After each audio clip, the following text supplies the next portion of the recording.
السلام عليكم ورحمة الله وبركاته. احنا بنتكلم على 4 مباريات قوية دلوقتي يا بلينس في الفيديو ده يا بلينس ماشي يا بلينس.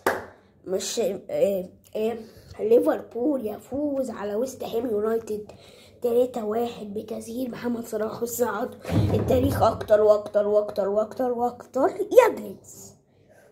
وليفربول بيسابق مانشستر سيتي ده يكسب وده يكسب ده يكسب بفارق نقطتين يا برنس.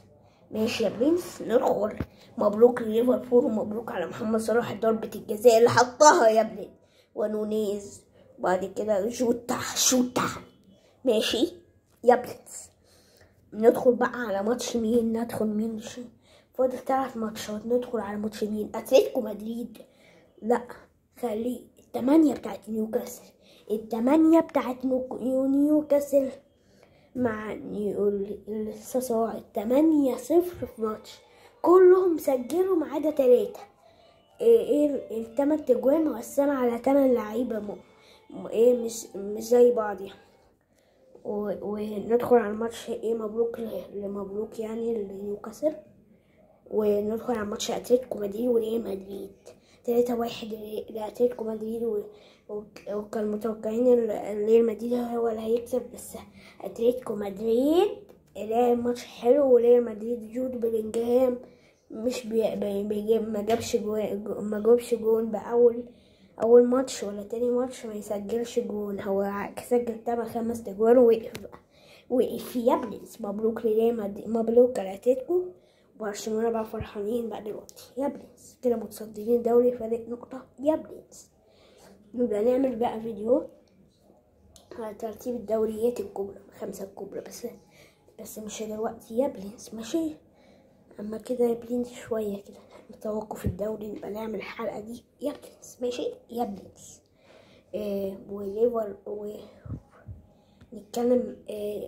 أرسنال يفوز على أرسنال يتعادل مع توتنهام 2-2، وكده توقفوا هما الاتنين عند 14 نقطة، وليفربول سبقهم بنقطتين. وبرايتون برايتون بقى عندهم 15 نقطة سبقهم برضو. يعني تعثروا هما الاتنين، وسون سجل هدفين لتوتنهام، وساكا سجل لأرسنال وعمل اسيست يعني. وكان ماتش جامد، احسن ماتش ليفربول وويست هام يونايتد يا برنس ماشي يا برنس. مبروك يعني لتوتنهام اللي طلع بالملعب يعني. واسمه المدرب بتاع انجي بوستوكوليو ده كويس، مدرب عالمي استروري، وكل الناس كان بيقولوا مش هينجح، ده استروري وهيشيلوه في اسرع وقت. ده هيسيبوه لغايه الموسم ده، هيشوفوا نتيجة ايه. وكان بعد بقى هاري كين كان هيتظلم، بس هو بيشتغل من هاري كين عادي، ما تفرقش معاه. سون هو اللي بقى كويس، وبقى هداف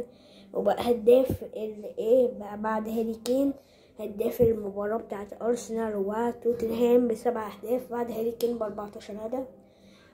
وكده تشيلسي عنده ماتش مع أرسنال الماتش الجاي.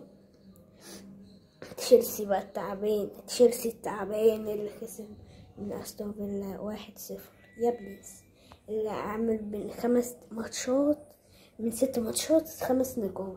ايه ده مش معدل حاجة اي كلام يا بليز. يعني ارسنال هيكسب يا بليز، وتوتنهام هيلعب مع ليفربول. الماتش الجاي هيبقى ماتش صعب برضه، الماتشين دول صعبين. الماتش توتنهام وليفربول ده ماتش صعب. وليفربول حدث 17 فوز متتالي في 17 لا هزيمة في الدوري. ويعني كده يا بلينس كان ماتشات صعبة بقى. كان بتاع توتنهام وارسنال. مبروك لتوتنهام اللي خرج كده، وجامد اوي توتنهام، جامد توتنهام ده جامد. اللي لو مثلا مانشستر سيتي لعبوا هيتعادلوا ماشي يا بلينس. كان اوقات بيكسبوا، اما هاري كين كان اما انا كنت بقول الله عليك يا هاري كين حطيت هدفين. وبقى الزمالك خسر، تعادل مع مقاولين 1-1 في الدوري. وارسنال وبيراميدز كسب البنك الاهلي 1-0. ماشي يا برنس، التصوير عالمي بقى يا برنس. برنس التصوير ايه؟ تصوير عالمي عالمي عالمي عالمي. ماشي يا برنس. الزمالك يستمر في التعادلات الماتشين وما تعادل مع بيراميدز والحاجات دي يا برنس. ماشي يا برنس، ماشي ساري.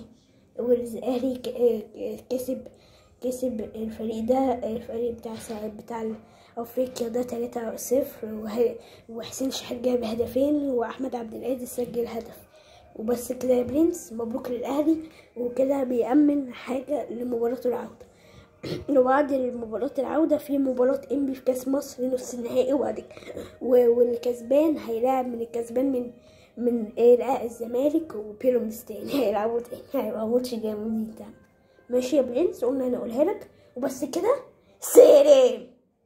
وبقى هيبقى يوم الاربعاء هيبقى في كاسات بقى الدوري الانجليزي، هيبقى ليفربول وليستر سيتي الهابط بقى، وكاسات تانية دوري ابطال اوروبا مش هيبقى في الاسبوع ده، هيبقى في الاسبوع الجاي يا برنس. قلنا نقول لك معلومة سريعة كده بس كده.